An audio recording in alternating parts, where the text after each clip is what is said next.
السلام عليكم، ازيكم حبايبي؟ عاملين ايه؟ يا رب تكونوا بخير. اخرت عليكم شويه، معلش بقى، العيد ورمضان الحمد لله. عامله لكم تجميعة كبده حلوه قوي، 3 وصفات للكبده بجد هيعجبوكوا، واكيد اكيد هتجربوها وهتعجبكم. انا عارفه. يلا بينا نسمي بالله ونصلي على الحبيب عليه افضل الصلاه والسلام. جبت طاسه كبيره، حطيت فيها معلقتين سمنه على معلقتين زيت. الزيت بيدي لمعه حلوه قوي للكبده. جبت كبده بقري، حوالي كيلو الا ربع. قطعتها صغير خالص، بيسموها عصافير حاجه زي كده. يعني قطعها صغير عشان تديكي كميه كبيره. خلاص. تاخد صدمه، ما نقلبش على طول، تاخد صدمه في النار وبعدين نبتدي نقلب عشان ما تنزلش الميه بتاعتها. خلاص كده. نبتدي ننزل بالتوابل بتاعتنا. التوابل بتاعتنا هي اللي بتدي طعم للاكله طبعا. فهنحط معلقه كاري، معلقه ممسوحه. فلفل اسود، زودي في الفلفل الاسود، الكبده بتحب الفلفل الاسود جدا. اهو. الملح بتاعنا، معلقه كمان ممسوحه كزبره ناشفه. الكزبره جدا جدا بتحب الكبده، يعني بصي زي ما الكمون بيحب السمك الكزبره بتحب الكبده. خلاص كده نقلب. دي التوابل بتاعتنا، مش هنحط حاجه تاني. نقلب تقليبه حلوه كده ونسيبها بقى. ايه، نبتدي نجهز الخضار بتاعنا. زي ما احنا شايفين كميه الكبده مش كبيره، بس دلوقتي هتعمل لك طاسه كبيره قوي مش هتصدقي. مقطعه حوالي 3 بصلات، مقطعه مكعبات صغيره. زي ما احنا شايفين اهو، مقطعه مكعبات صغيره عشان ايه؟ ما تبانش قوي في الاكله، عشان لو ولادك ما بيحبوش البصل مش هيحسوا بيها خالص. هوريكي دلوقتي. نقلبهم كويس ونسيبهم بقى. نسيب البصل يدبل شويه، مش عايزاه ينشف قوي ويدبل خالص، لا، ياخد له 3 4 دقايق كده على النار. خلاص. اهو. اهو. زي ما احنا شايفين، غلى شويه مع الكبده ودبل شويه. مقطعه كمان انا بره فلفلتين اصفر وفلفلتين احمر رومي. اهم. اهو زي ما انت شايفه كميه الخضار اضعاف الكبده، فهتحسي ان الاكله خفيفه وفي نفس الوقت مغذيه جدا. مقطعه برضو حوالي 5 6 طماطميات، كله مقطعه مكعبات صغيره. فشوفي كميه الخضار اضعاف الكبده وهتحسي ان هي الكبده كتير. طاسه فعلا موفره وطعمها حلو قوي. نقلب بقى الخضار مع انا حطيت البصل مع الفلفل، انا عاوزه كله بقى يبتدي يغلي مع بعضه. تمام. هنسيبهم على النار يتبالوا مع بعض. هينزلوا شويه ميه وهيشربوهم تاني وينشفوا. هوريكي شكلهم دلوقتي. خلاص كده هندخلنا المكونات في بعض، نسيبهم بقى ايه، ياخدوا يدوا مع بعض شويه. طبعا احنا عارفين ان الكبده متاخدش وقت على النار. اهو زي ما انت شايفه غليت ازاي. شايفه كميه الكبده تحس ان هي كتيره. اهو. في شويه ميه، هنستنى لغايه ما تنشف خالص. انت عاوزه فيها صوص خليها كده، بس انا هوريكي برضو هيبقى فيها صوص ازاي. مكعبين مرقه، طبعا براحتك، مش عاوزه بلاش. اهو.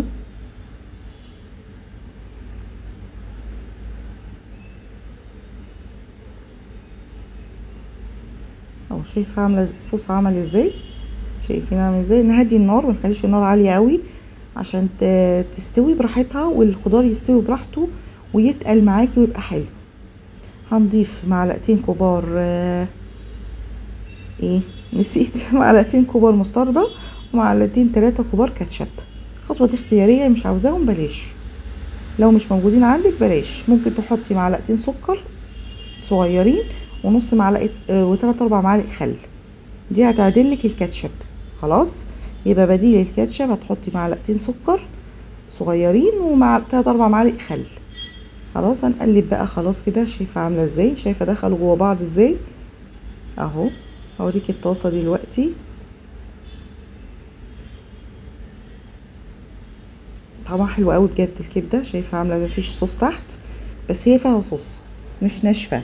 اهو زي ما انت شايفه عامله ازاي. بجد حلوه قوي، لازم تجربوها، هتعجبكم جدا ان شاء الله.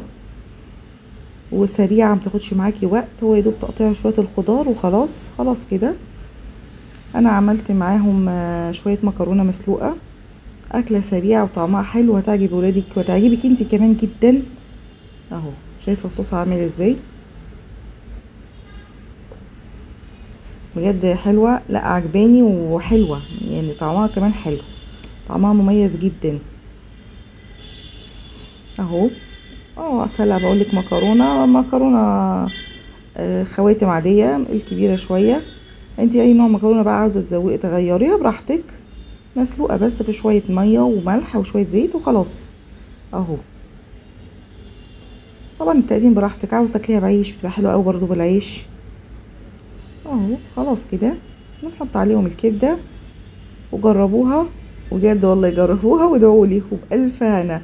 هندخل على الوصفه التانية احلى منها كمان. يعني بص الوصفه التانية دي في القلب على طول كده، بجد والله يعني 3 وصفات هيعجبوكوا جدا ان شاء الله. خلاص كده اهو، شايفه عامله ازاي؟ عايزه تاكليها زي ما قلت لك بعيش براحتك. يلا بينا على الوصفه التانية، نسمي بالله. اهي شايفين عامله ازاي؟ خطيره يا جماعه بجد، الصوص فظيع، طعمه مختلف خالص، مع شويه جرجير مع شويه مكرونه، المكرونه نفسها كمان فظيعه بجد. الاكل الكبده دي بالطريقه دي مختلفه خالص، متهيألي انا مشوفتهاش عند حد، والله اعلم. بطريقه مختلفه. يلا بينا نسمي بالله ونصلي على الحبيب عليه افضل الصلاه والسلام. انا جايبه عامله معاها مكرونه سباكيتي، طماطم توم. بصي بقى الخطوه دي، هنحط معلقتين 3 دقيق، 3 معالق دقيق كبار، عليهم شويه ميه ونقلبهم ونسيبهم على جنب. خلاص اهو هنسيبهم على جنب كده.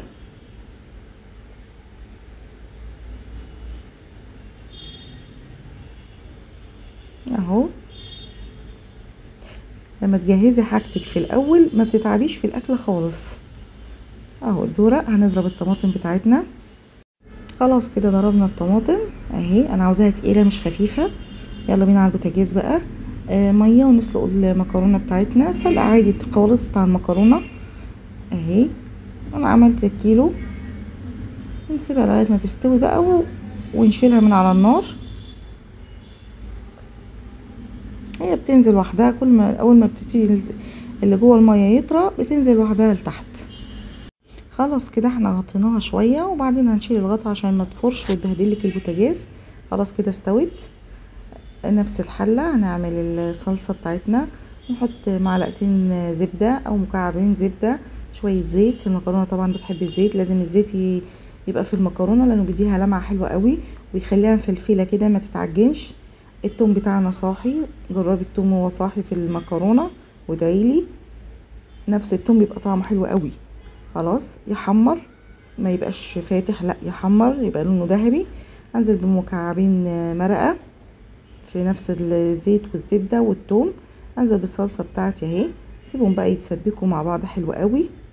هنحط رشه فلفل اسود والملح بتاعنا ونحطها بقى على جنب على نار هاديه كده لغايه ما نخلص الكبده.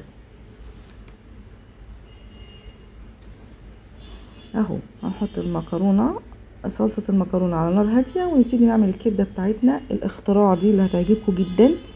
زبده، الزبده بتخليها حلوه قوي، بتخلي الصوص طعمه حلو. رشتين زيت برضو، كتري لان انا عاوزه صوص حلو. يعني هتقولي زبده كتير، انا عاوزه زبده كتير وزيت عشان تعمل لي صوص حلو. هي الكبده دي بصوص الزبده، فلازم يبقى فيها زبده كتير. هنزل بشرايح الكبده، انا مقطعها تقريبا يعني لا كبيره ولا صغيره، قطع حلوه كده زي ما انت شايفه. انت عاوزه تكبري القطعه عايزه تصغريها براحتك. هوريكي القطعه بتبقى عامله ازاي بعد ما نخلص. اهو هنحط كله في الطاسه. كل ما بتحطي الزبده وتقعد شويه بتلاقيها كشت، فبتحطيها على جنب اهو. توسعي كده وتنزلي بقى الكبده بتاعتك ونبتدي نقلب. كل ما اللون يبتدي ياخد اللون نقلب الناحيه التانية. احنا عارفين الكبده متاخدش وقت، يعني الطاسه دي ما خدتش مني 10 دقايق على النار. اهو لون الزبده وريحه الزبده فيها فظيعه بجد والله. خلاص اهو كل ما الكبده الاولانيه تستوي احطها على جنب في نفس الطاسه اهو. شايفه اللون الحلو قوي ده، وانزل بباقي الكميه اهو. شايفه التشويحه الرائعه دي بجد حلوه قوي يا جماعه والله. خلاص عملت كل الكبده بتاعتي، استوت بتقريبا يعني 70% تسويه بتاعتها. الخطوه التانية بقى اهو، يعني بحاول اتاكد ان مفيش حاجه لسه ما استوتش. الخطوه التانية هنزل بشويه التوابل، شويه فلفل اسود يعني مفيهاش توابل كتير الكبده. خلاص، مكعب مرقه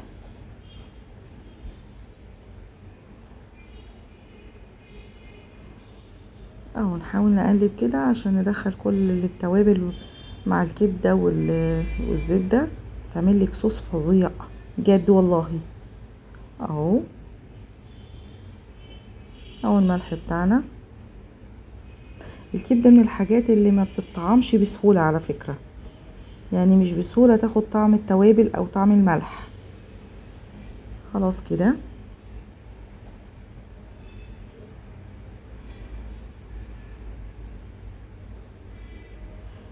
اهو. الكاميرا طبعا والتصوير، لكن هي فعلا حلوه.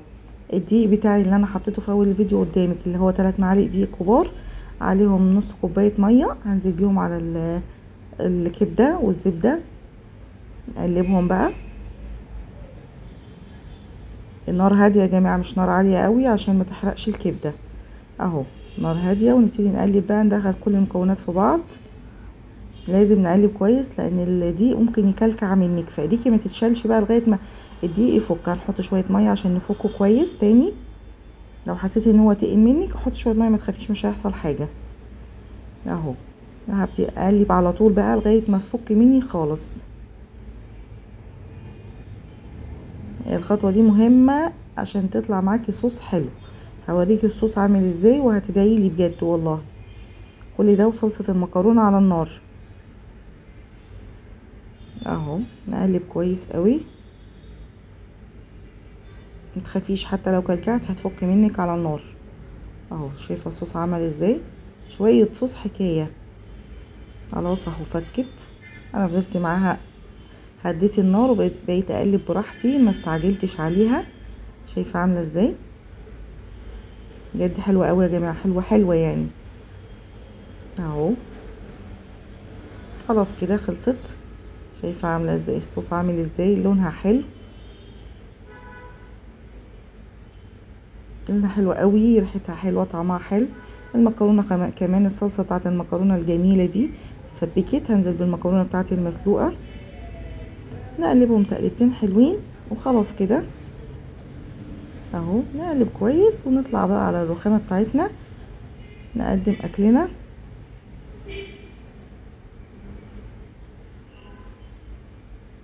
الولاد مش صابرين والله بجد.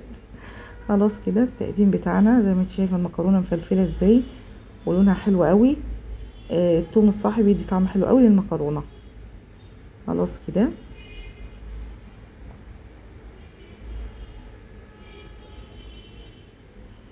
اهي الكبده، شايفين لونها عامل ازاي، لونها وطعمها حلو قوي، الصوص حلو قوي بجد، ولما بتغمزيه كمان بعيش فظيعه. اهو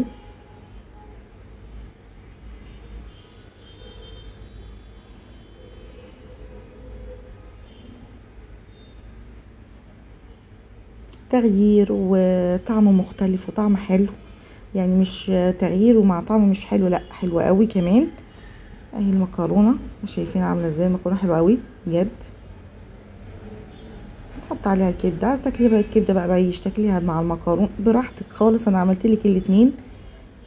حلو قوي يا جماعه بجد. والجرجير مع الكبده بقى والفلفل الاخضر وشويه سلطه والعيش بتاعنا الحلو قوي، لازم تجربوا الطريقه دي بجد. اهو تحطي عليها شويه السلطه مع شويه جرجير. شايفين الجمال، شايفين حته الكبده عامله ازاي. اتمنى تجربوها وتقولي رايكم فيها لان هي حلوه فعلا ومميزه. يلا بينا على الوصفه الثالثه والاخيره. اهو غمزي كده غمزي كده وادعيلي بقى.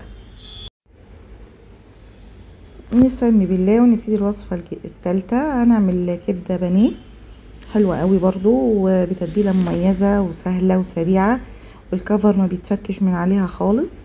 يلا بينا نسمي بالله ونصلي على الحبيب عليه افضل الصلاه والسلام. انا بحب الكبده بالعيش، مين زيي؟ بحب اكلها في العيش جدا، سندوتشات مع البقدونس كده. هنجيب بصلتين نبشرهم وطماطميتين، هبشر البصل والطماطم نحوشهم نحطهم، نرش عليهم شويه ملح. لو انت يعني لما بتحبي تعملي ميه، عاوزه ميه البصل تبقى كميه كبيره هنرش عليهم شويه ملح ونسيبهم شويه، هتيجي تعصريهم هينزلوا لك ميه كتيره قوي. خلاص اهو خلصنا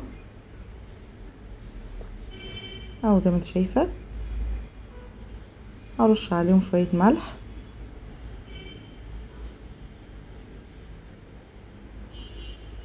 هنجيب صينيه او اي حاجه هتحطي فيها هتنقعي فيها الكبده، هنقلب البصل مع الملح مع الطماطم ونحطه في مصفى سلك اهو ونسيبه شويه. الخطوه دي مهمه جدا، في مصفى سلك ونسيبهم شويه